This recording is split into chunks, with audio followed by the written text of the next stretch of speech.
Okay, great. Next up, let's go to Fullerton, California. Naomi, it's your turn on Coast to Coast. Yes, I was wondering if Mr. Chapman, George, by the way, I'm glad I finally got in on a pertinent topic. Absolutely. Yes, I just received a letter dated November 28th, and my brothers and sisters from Social Security Administration, they received Social Security and I received SSI, stating that the reason why we are not getting any cost of living increase is because the CPI, published by the Department of Labor, according to them, there was no cost of living increase during the past year. Hence, no increase, right? Therefore, the CPI is the federal government's official measure used to calculate cost of living increases. So therefore, by law, the payments will automatically keep in pace with inflation. What do you think of that? And so there's no inflation. There was no inflation for last year. Phony figures, Robert? Well, I touched on that earlier, and there's a big secret. Most people don't know this. There's a thing in the CPI called hedonics, and it's akin to hedonistic, if you may.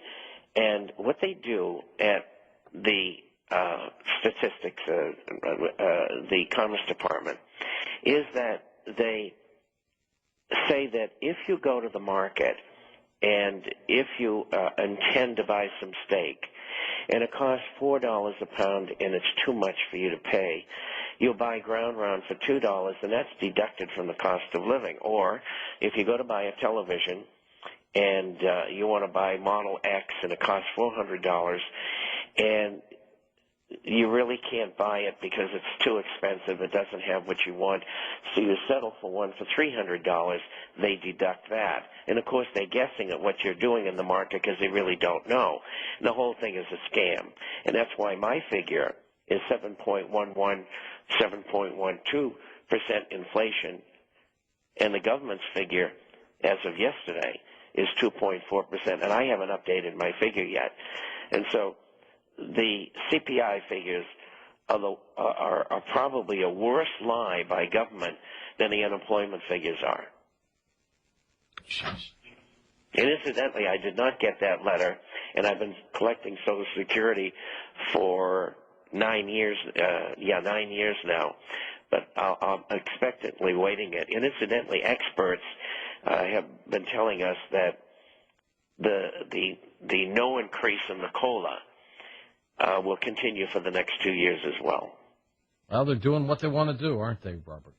They certainly are, and it's these are the people who made America what it is. Of course, their predecessors as well, most of whom are now deceased. And at the end of their life, they get kicked in the stomach, and that's not right. We can't stop this one world government. Eventually, they're going to confiscate all the guns too. They have to, if they're going to complete the plan. Would you agree?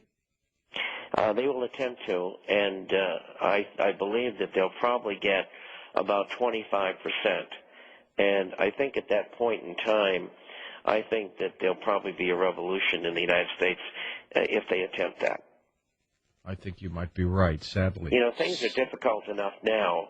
2 years from now, things are going to be even more difficult. Unemployment's going to be much higher, and there's going to be chaos as far as I can see. And unfortunately, if I'm right, then the public is going to have an empty belly. Maybe their home's been repossessed. Maybe they lost their vehicles. They're living on some kind of a handout. Desperate people do desperate things. Absolutely. Absolutely. Sarasota Springs, New York. Let's get a quick one in from you, Mel. Go ahead. Yes, good morning, gentlemen, and George and Bob. Thanks for taking my call. If we look at what we were years ago, the industrial giant of the world, how has state and local governments been part of what I would say to chase business away or overseas? Where I live at, near Schenectady, New York, was General Electric, who employed 40,000 people at a clip. Amsterdam, New York, was the carpet capital of the world. And now I see that all those buildings over there are just wasteland, gone to pot. And all that business, commerce that went through those buildings are now overseas. How does local state governments play a part in that regard to decimate what was a thriving economy?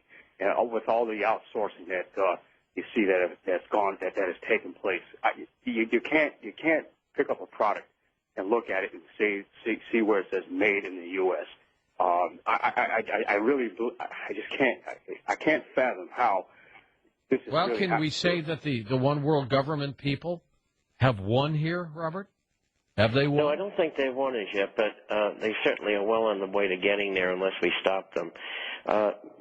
Municipalities have been, in part, to blame with higher taxes. Federal environmental laws have been a killer. That's one of the main factors.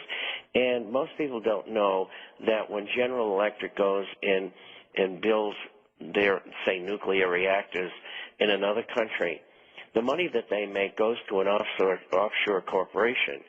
And that money is not taxed because it's usually in a tax haven. And so we not only lose the jobs, the business, we lose the taxation. And these transnational conglomerates make out like bandits.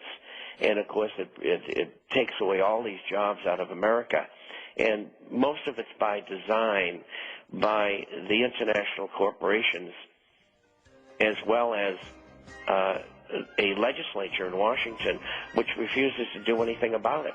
Robert, we'll keep our eyes on your economic predictions, my friend. Thank you so much for being on the program. For Dan Galante, Tom Danheiser, Lisa Lyon, Lex Lonehood, Sean Ladesseur, Tim Banal, Ross Mitchell, George Nappy, and pundit and Art Bell, I'm George Norrie, somewhere out there on Coast to Coast AM. We'll see you on our next edition. Until then, be safe.